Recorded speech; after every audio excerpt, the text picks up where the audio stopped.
Bom dia, meus irmãos. Eu saúdo a todos com o amor de Deus que nos une. Amém? Irmãos, eu tinha já preparado uma reflexão para hoje, mas Deus tocou no meu coração e mudou tudo.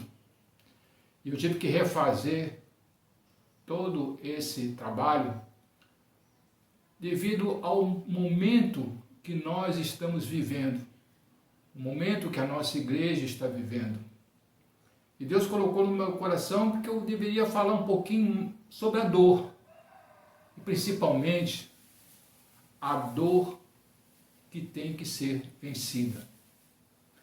Então, meus irmãos, eu convido os irmãos a abrirem um versículo que tocou muito no meu coração, porque é justamente um versículo que fala sobre a dor maior que estamos vivendo, que é a dor da morte. E esse versículo se encontra em Eclesiastes, capítulo 12, versículo 7. Diz assim: e o pó volte à terra, como era, e o espírito volte a Deus. Nesses últimos dias, meus irmãos, fomos abatidos por notícias realmente muito tristes, que abalaram muito os corações de todos nós. E aí eu senti o desejo de compartilhar com os irmãos sobre uma dor muito grande, que vamos ter que passar 1, 2, 3, 4, algumas vezes, e que precisa ser vencida. Eu estou falando da dor da morte.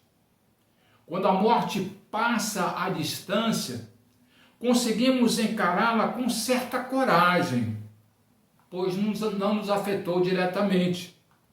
Embora muitas vezes a gente fique abalado com certas notícias, não é?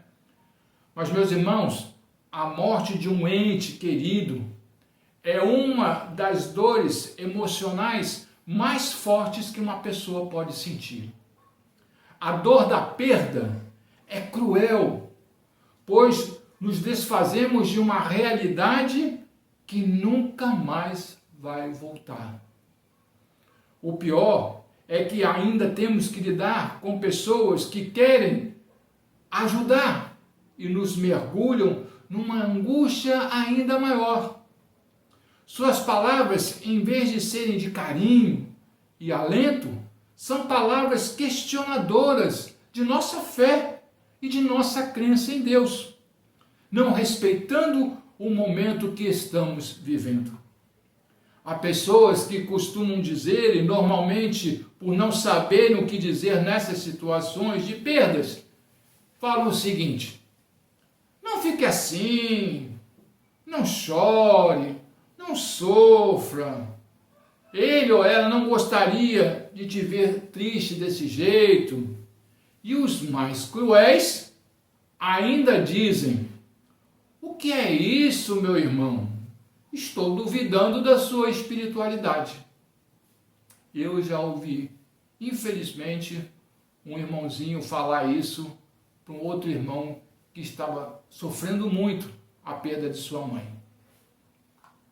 Uma vez estava num velório de uma pessoa que não teve o privilégio de conhecer a Jesus como Salvador.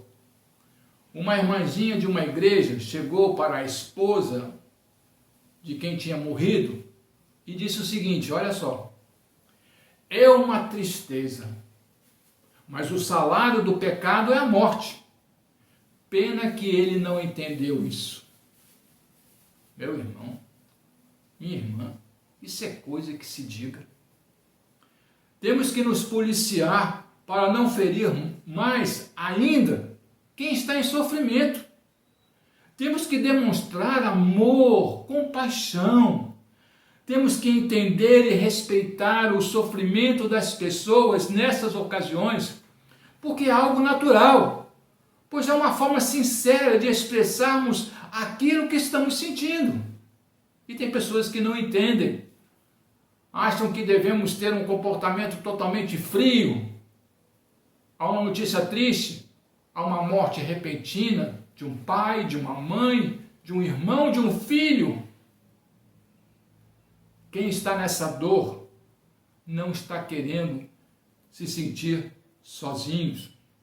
Quem está vivendo esse momento, muitas vezes não está esperando e nem querendo ouvir muitas coisas, muitas palavras. Mas infelizmente tem alguns irmãos que com muito desejo de ajudar, recita quase que a Bíblia toda para a pessoa que está vivendo aquele momento difícil. E não é isso que ela está esperando.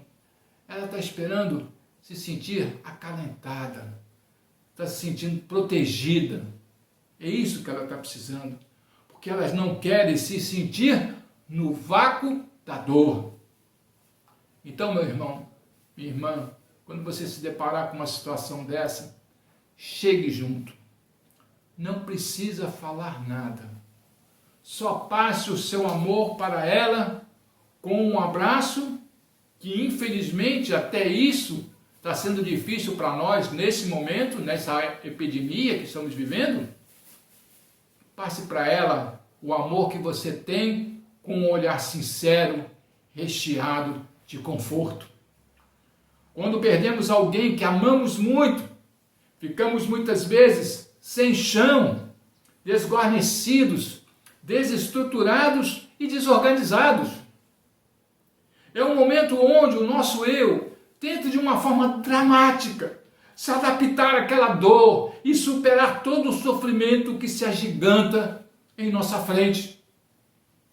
Cada um de nós tem uma forma de reagir a esse momento. Uns entram em estado de choque, outros em desespero.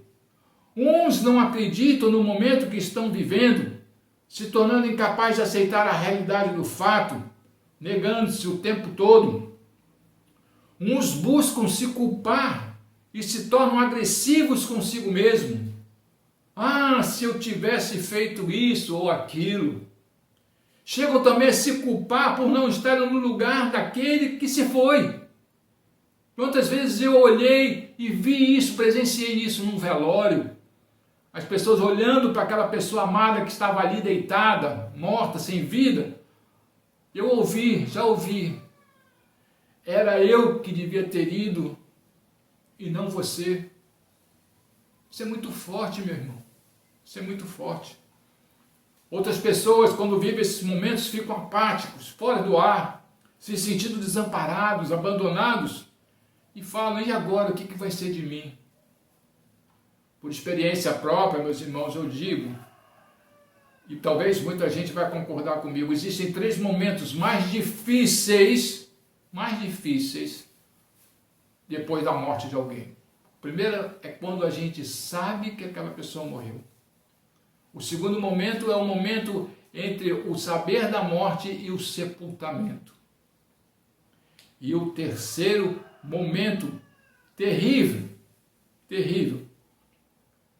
é quando voltamos para casa e damos conta que estamos vivendo, que o que estamos vivendo é uma realidade e não apenas um pesadelo. Eu já tive essa experiência, eu tenho certeza que muitos irmãos já tiveram essa experiência. Saber da morte é cruel. Um momento antes de sepultar a pessoa que amamos é muito difícil. E depois voltar para casa é pior ainda. A aflição e a dor são intensas. Existe um vazio. Nós que somos crentes, nós temos a força de Deus dentro de nós, que nos faz suportar isso com mais tranquilidade. Mas não deixa com que a gente não passe por essa experiência. E essa dor da perda, ela só vai melhorar, só vai passar quando ela se transformar em saudade. Portanto, meus irmãos, quando você passar por uma situação dessa, não se prive em colocar essa dor para fora através de suas lágrimas. Chore, chore bastante. Não é falta de fé, não é demonstração de falta de Deus na sua vida. Não pense dessa forma, não se cobre desse jeito. Chorar é uma expressão linda de amor e da falta, demonstração da falta que essa pessoa vai fazer em sua vida. Vocês lembram sobre a morte de Lázaro? Olha lá, João 11:32 até o 36. Tendo, pois, Maria chegado aonde Jesus estava, e vendo, lançou-se aos seus pés, dizendo-lhe: Senhor, se tu estivesse aqui, meu irmão não teria morrido. Jesus, pois, quando a viu chorar, e também chorando os judeus que com ela vinham, moveu-se muito em espírito. Quer dizer, se entristeceu e perturbou-se. A natureza humana de Jesus estava ali, falando, sentiu dor, sentiu pena. E aí ele disse: onde o puseste? Disseram: Senhor, vem e vê. E nesse momento, Jesus chorou. E disseram, pois, os judeus: vede como o amava. Chore, meu irmão. Não se prive a essa demonstração de amor. Coloque para fora aquilo que está te perturbando. Mateus 4:4 diz assim: bem-aventurados os que choram, porque eles serão consolados. Existe um tempo para tudo.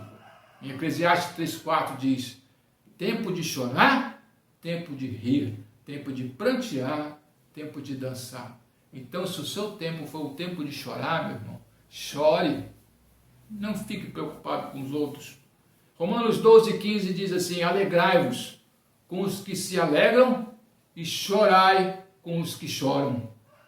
E Apocalipse 21:4 nos dá aquela tranquilidade, aquela paz que nós conhecemos e nos reforça a cuidar da nossa vida diante de Deus, que diz assim, Apocalipse 21:4, Ele enxugará dos seus olhos toda a lágrima.